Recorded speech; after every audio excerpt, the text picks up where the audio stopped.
Hello, everyone. I'm Estela Casas, creative brand strategist for the Viva Auto Group family of dealerships. Thanks for listening to the Viva Style podcast, where we have interesting conversations about the automotive industry that provides hundreds of jobs in the borderland. Let's talk Viva Style. Good afternoon, everyone. As we always talk about on this Viva Style podcast, we'd like to spice it up a bit with different topics. And today's topic is about the Mighty Mujer Triathlon. And that was such a fun event. It is just so wonderful to see all these women who are focused, who are determined to do this triathlon. And we have Erica Cornejo with us today, and she's one of the two women who Viva Auto Group sponsored for the event, because we had a nice setup out there with brand new vehicles, just to tell everybody that we are available and to meet your car needs and your service needs as well with the Viva Auto Group. Erica, good to have you here today. How are you feeling? Good. Excited. Yes. So tell me, how was it? I wanted to do the triathlon, but never really did any training. And if I can't do something at 100%, I don't do it. So that's not a good thing. So tell me about your experience during Mighty Mujer. It is an amazing experience. It's something very uncommon. And it is not easy, but like it just gives you this adrenaline that when you're training, you're like, why am I doing this? Right. It's hard. It's hard. Yes. So it was 2 miles running. Yes. It was 400 meters swimming. And 18 miles on a bicycle. On a bike. And you did all three? Yes. Wow. So tell me about it. How did you train? How did you train up to that point? Well, it is a long training journey. And I did my first Mighty Mujer last year, which was we were in the pandemic. Yes, during COVID. Yes. And we were not doing the swimming. So I just did the bike and the running. Okay. But just before the first Mighty Mujer, I had COVID. So I didn't train for almost 2 months.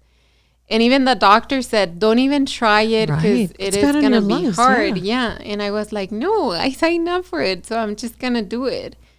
And I was like, you know what, even if I have to walk instead of running, or even if I don't know, I'll figure it out. If I feel like I'm not up to it, I'll just stop.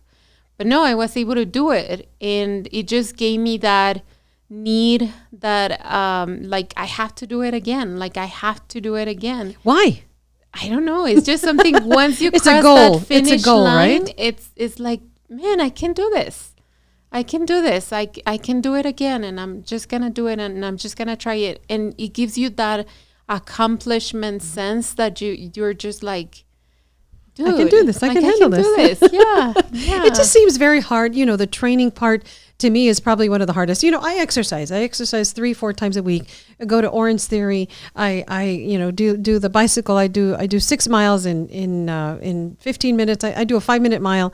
And so that's kind of cool for me. But I mean, making sure I go out there with all these, there was 370 women out there that morning doing this. That's pretty intimidating. It is. So when you showed up, tell me, what did you think when you showed up? Well, you're used to it, and it's like a community. You create that community, so you usually train with the same faces. Like, you accommodate to see, okay, who's going to be swimming today? And there's a group of girls, because it's not just Mighty Mujer. There's other triathlons here in the city of El Paso. So you go and you train with them, and you already know them. So when you show up, it's the same community you're around almost every day. Okay. And it's really like, we're family. We're not just competing against each other. Obviously, when you're out there, you are competing, right? But you also cheer for others. You also understand the beyond purpose of it. We're not there just to compete one against each other, but we're doing it to show something to our kids, to our families, to other people that are looking at us, especially our children. I think us women, us mothers are really under a lot of pressure that we put on ourselves. We want to be the perfect woman, the perfect employee, the perfect friend, the perfect mother, the perfect everything. And that puts a lot of pressure on us because our children are looking at us as an example, right? Mm-hmm. And so I guess when you do something like a Mighty Mujer Triathlon, you prove to them that you are mentally and physically able to do things that you never thought you could. Yes, and triathlons are very, very mental. Very mental because your body gives up at some point. And these are like small triathlons. Imagine an Ironman where you're at like there almost 24 hours, just either running or swimming or doing your bike. So you reach a point where your body's like, hey, like I can't do this anymore. So you have to work with your mind and remind you that you're capable, that you can do this, that you train for this, that you're there to do something. And if you give up, it's just like, it's not the same sense, right? So tell me, let's go back. Let's go back to that morning. It was a beautiful, crisp morning out at Memorial Park, and there was a lot of activity. It was windy. There was a lot of activity. And when you finished, how did you feel when you crossed the finish line? It has no. It's hard to describe? Yeah, yes. I mean, the very first one, I felt like, okay, I did this. I was not physically prepared, so it was hard. The second time I did one, I cried. I cried. Like, oh, I can do this. Yes, as soon as I finished, I was like, wow, like, I didn't know that I could do this. And like I said, it's mental. So when you cross that finish line, it's not just you finish a triathlon. There's so much going on. Everything that you had to do, every single commitment that you had to do with yourself to be there at 4 a.m., to be there for swimming, even if your body was hurting, to commit to the foods that you have to eat, like to continue your eating habits. Mm-hmm. If you're really doing this for good, there's so much that you have to compromise yourself with. Mm-hmm. Like mm-hmm. how much time are you not spending with your family, with your right? kids? Because it takes away from the family life and your work life. To be able to train. So when you finish that, when you cross that finish line, it's not just I finished a triathlon. There's so much going on behind me or us finishing that, mm-hmm. crossing that finish line. So you feel accomplished. Yes. So you talk about the food. You talk about the food. Did you have to switch your diet? What are the things that you probably needed for strength or for to be able to get through for endurance? What did you eat? Well, there's so much. When you're in training, your body has to be able to recover fast. So there are foods that you need to avoid. Like in just my special case, I cannot have pastas, flour, mm-hmm. or coffee. Coffee? So, I can do away with the bread and the pastas, but coffee? Yes, coffee. Wow. Yeah, because it has an effect on my body that my body takes longer to recover if I have coffee. So I cannot have coffee during training season. But the first thing that I do right after is have some pasta and some coffee and some wine. Wow. So that it is a huge commitment. So when you committed, how long is it when you committed to the day of the race?